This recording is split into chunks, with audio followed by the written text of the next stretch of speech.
ठंड का मौसम आ गया था और जंगल में ठंड धीरे धीरे बढ़ रहा था। उसी जंगल में टुना चिड़ा और टुन्नी चिड़िया अपने दो बच्चों गोपी और मोनू के साथ रहता था। टुना चिड़ा अक्सर बीमार रहा करता था। वह अपने परिवार को सही तरह से भरण पोषण नहीं कर पा रहा था, क्योंकि उसका बीमारी काफी हद तक बढ़ गया था। लगता है कि मैं ज्यादा दिनों तक जीवित नहीं रह पाऊंगा। मेरा हालात दिन प्रतिदिन बिगड़ रहा है। हाय राम, ये आप क्या बोल रहे हैं जी? ऐसा नहीं बोलिए, आपको कुछ नहीं होगा, सब कुछ ठीक हो जाएगा। मैं आपको अच्छे डॉक्टर से इलाज करवाऊंगा। मैं आज से कहीं काम खोजने के लिए जाती हूँ। मुझे काम मिलते ही आपको इलाज करवाऊंगा। जंगल में ठंड बहुत बढ़ गया था और टुन्नी ठंड में ही काम खोजने के लिए निकल जाती है। टुन्नी सभी पक्षी के पास जाती है। चिड़िया बहन, आप मुझे काम दे दीजिए। मुझे काम की बहुत जरूरत है।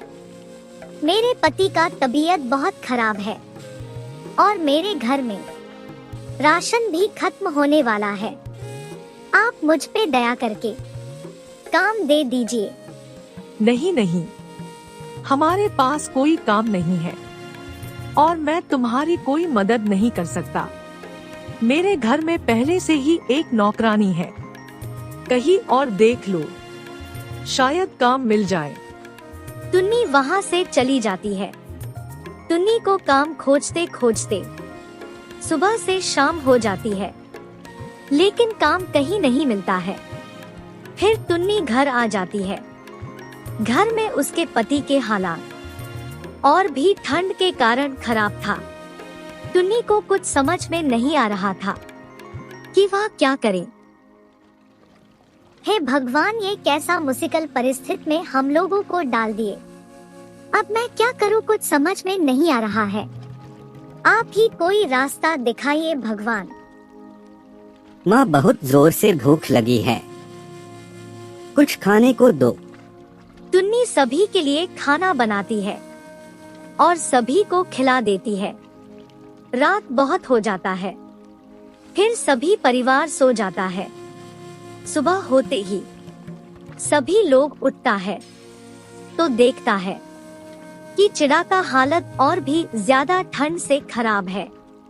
चिड़ा सभी को अपने पास बुलाता है और बोलता है, आज मेरा अंतिम दिन है। लगता है कि अब मैं नहीं बच पाऊंगा। तुम सभी से आखिरी मुलाकात का समय आ गया है। नहीं जी, ऐसा आप क्यों बोल रहे हैं? ऐसा नहीं बोलते, आपको कुछ नहीं होगा। हाँ पापा, मम्मी सही बोल रही है, आपको कुछ नहीं होगा। आप हमारे अच्छे पापा हैं और हमेशा रहेंगे। नहीं बच्चों, अब आप लोग को अकेला ही रहना पड़ेगा। मुझे अब जाने का समय आ गया है। तुम दोनों मम्मी को ज्यादा परेशान नहीं करना और सभी सुख दुख में अपने माँ के साथ देना।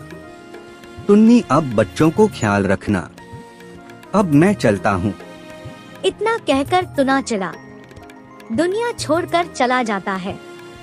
टुन्नी और उसके बच्चे बहुत रोता है। उसके बाद ऐसा ही कुछ दिन बीत जाता है।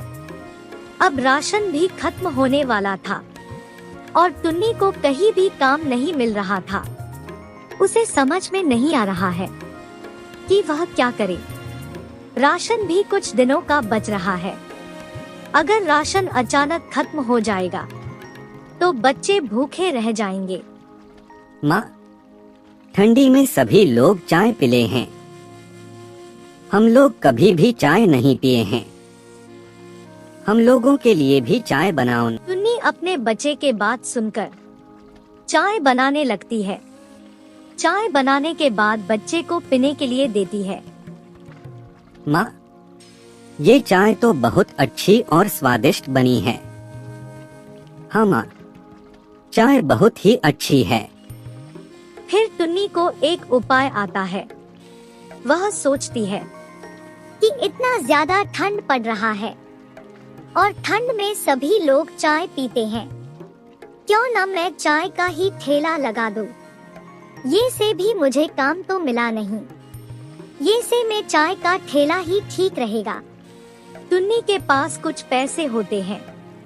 वह पैसा से चाय का बिजनेस स्टार्ट कर दी। शुरुआत में कुछ दिनों तक उसके दुकान पर कोई चाय पीने नहीं आ रहा था।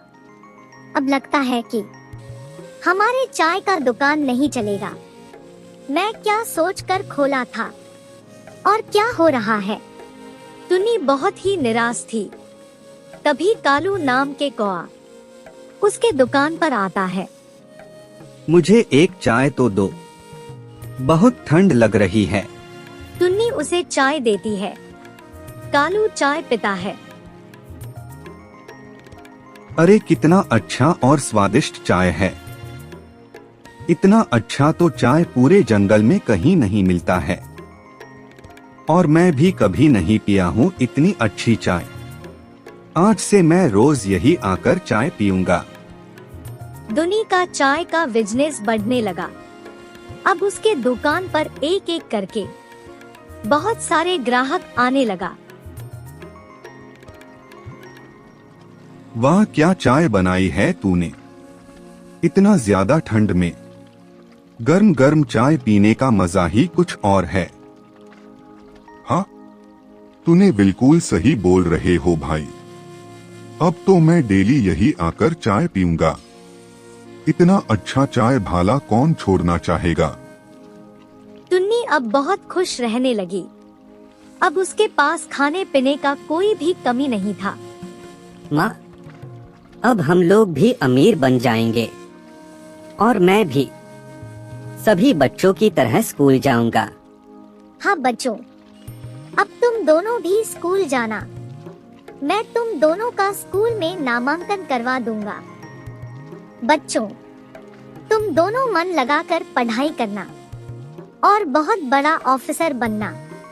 हाँ माँ, हम दोनों मन लगाकर पढ़ाई करूंगा। दोनों बच्चा प्रतिदिन स्कूल जाने लगा और फिर स्कूल से आने के बाद अपने माँ के साथ दुकान पर अपने माँ के कामों में हाथ बटाने लगा। फिर टुन्नी और उसके बच्चे खुशी खुशी रहने लगा।